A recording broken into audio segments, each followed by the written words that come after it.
So when I had heard that Happy Gilmore was getting a sequel, I thought it was bullshit. But then I saw it on the coming soon Netflix thing. I was like, holy shit, they are really doing it. He did it!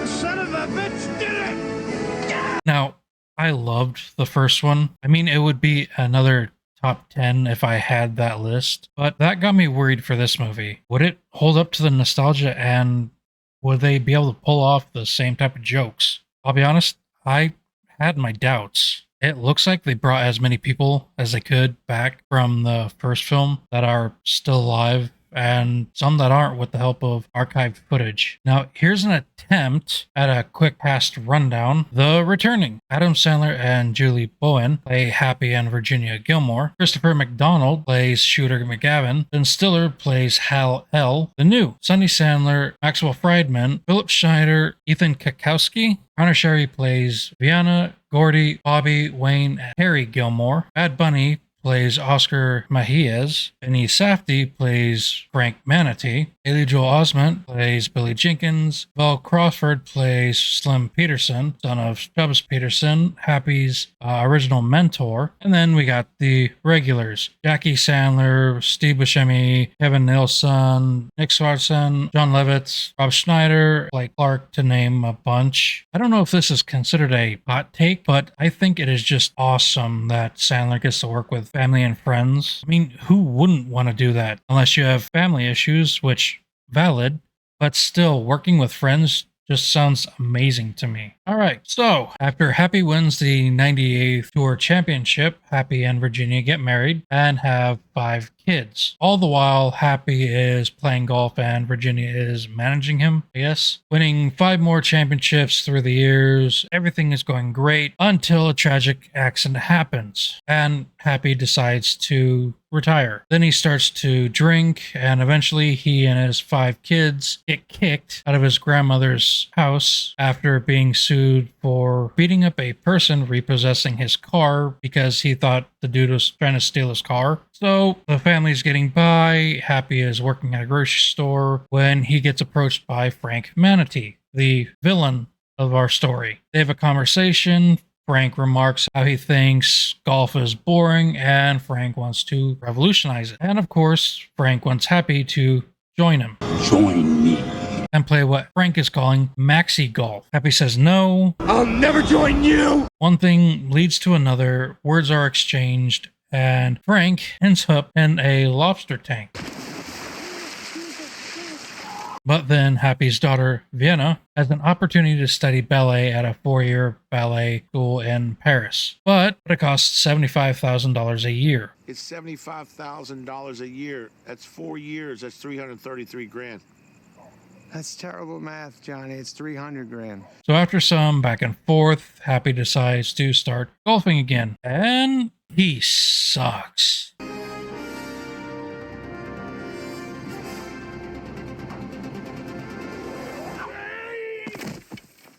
God. Cue training montage.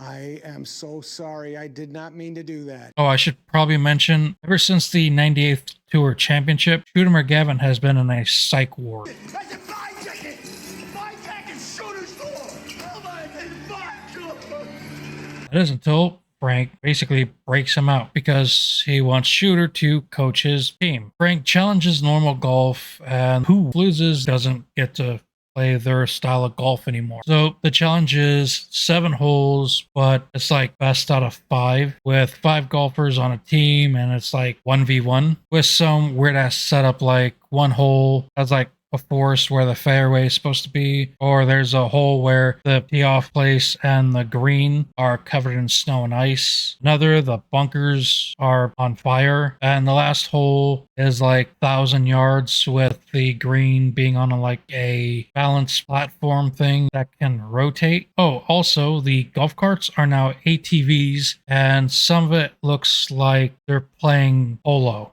It's kind of fucking weird, but actually it kind of sounds like like a neat video game. So I don't know. So Traditional Golf has a competition to see who will be challenging Maxi Golf, and the best 5 will be that team. But during it, Happy starts to drink again for reasons. And then Happy still ends up in 6th place. But thanks to plot armor and someone quitting to join the Maxi team, Happy ends up competing anyways. And then cut to the last putt of the last hole to win the game. Happy and Frank make an additional wager. If Happy wins, Frank will pay for Vienna's tuition. Frank will buy Happy's grandmother's house back for Happy. Happy gets Frank's car, and Oscar, Happy's caddy, will get to own his own Italian restaurant. I'll meet you anytime you want in our Italian restaurant. But if Happy and Traditional Golf loses, then Happy needs to join Maxi Golf. Finally, end of summary, I guess. So let me just say, holy fuck, that got depressing fast. That's one way to start a movie, I guess. Yeah, I mean, I guess they had something similar in the first film, but at least for me, it didn't hit as hard. I guess they actually had 2 things kind of like that in the first one. Anyways, I'm going to stop going over it, or otherwise I'm going to spoil it. The movie has a lot of throwback moments from the first movie and some of the other Sandler movies. There's a thing from The Waterboy. There are also a shit ton of flashbacks from the first movie. Now, there are so many cameos in this movie, like Eminem, Post Malone, even Guy Fieri. I think there's like around 88 cameos in all in this movie. Some jokes were hilarious, some missed, and some, I mean, yeah, I guess they were funny, but they just felt either redundant or overused from the first movie or other Sandler movies. I was expecting this movie to be just a dumb movie whose main goal is to make people laugh. And don't get me wrong, that's in there, but it also touches on subjects like grief and addiction. It also had what I thought was a touching memorial to those who have passed on in between the first movie and this movie. So at the end of the movie, I had mixed feelings, so I had to watch it again. I mean, I liked it, and the cinematography is fucking great.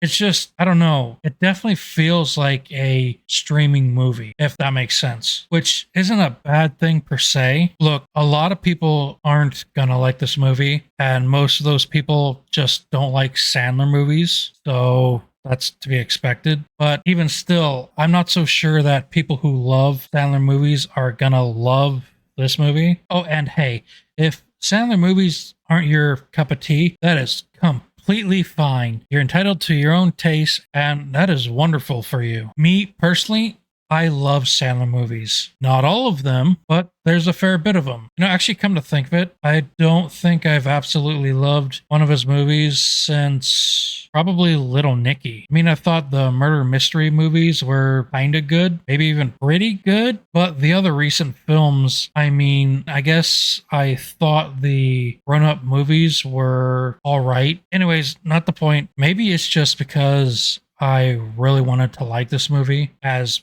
much as the first one, but I don't know. As I said before, I liked it. It's just, I guess, wasn't as good as the first one. I think I'm gonna have to think on that a while. Was it worth watching? If you want a hit of nostalgia with kind of a new story-ish, then sure. Or if you have nothing else to watch and you like Sandler movies, this is probably going to be one of the better ones he's made in recent years. Probably in the last, I kind of want to say 10 years. I guess there was Hotel Transylvania. That was really good, even though it was a kid's movie. But with movies like That's My Boy and Click, that's not very hard to beat. Okay, now it feels like I'm just being mean. Anyways, if you're looking for something to watch, then maybe give this one a try.